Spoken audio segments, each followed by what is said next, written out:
We start with the latest on that deadly explosion in Esparto.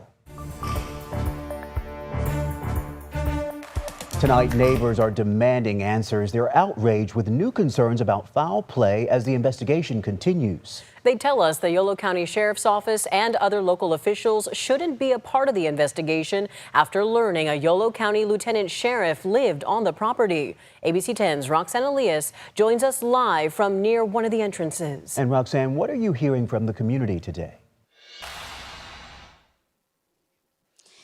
Well, Chris and Laura, what we're hearing from some of the residents out here, we asked them, hey, did you feel that law enforcement and the Esparto Fire Department were prepared to respond to something of this magnitude? They simply said no, but that they should have been because they're responsible for it. Now, you could see some of the roads out here still closed down to some of the community. All of a sudden, everything came flying off the walls. There was a huge explosion. It just rattled us to the core. It felt like a semi had just drove through our house.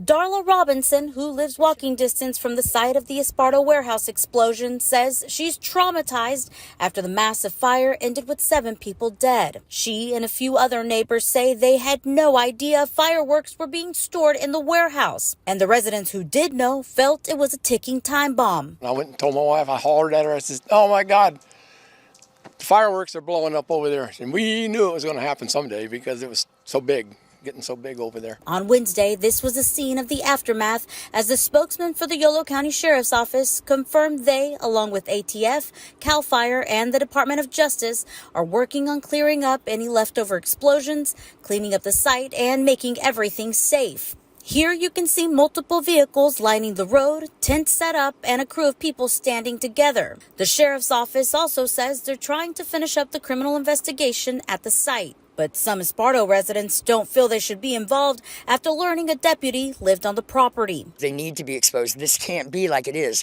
They should not be on that scene right down there right now. They should not be a part of any of this right now because they're the culprits. Robinson says from her property, she could see officials removing guns from a safe and placing them in the back of a truck. She has many questions and wonders why the families of the victims are being kept in limbo. And the city, Yolo County, Esparto Fire and sheriffs have treated these people like dirt when they should be treating them with everything of respect right now. They knew what that situation was down there, and they did nothing about it.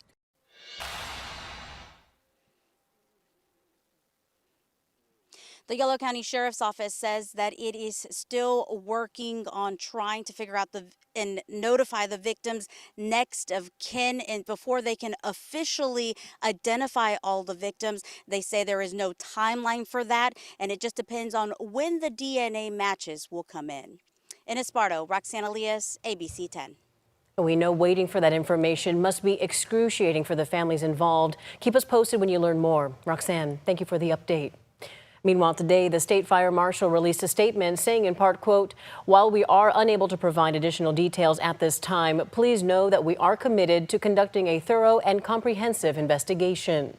And we've been streaming the latest updates on the deadly explosion in Esparto live on the ABC 10 Plus TV streaming app. You can watch all of our coverage for free. Just download it on your TV.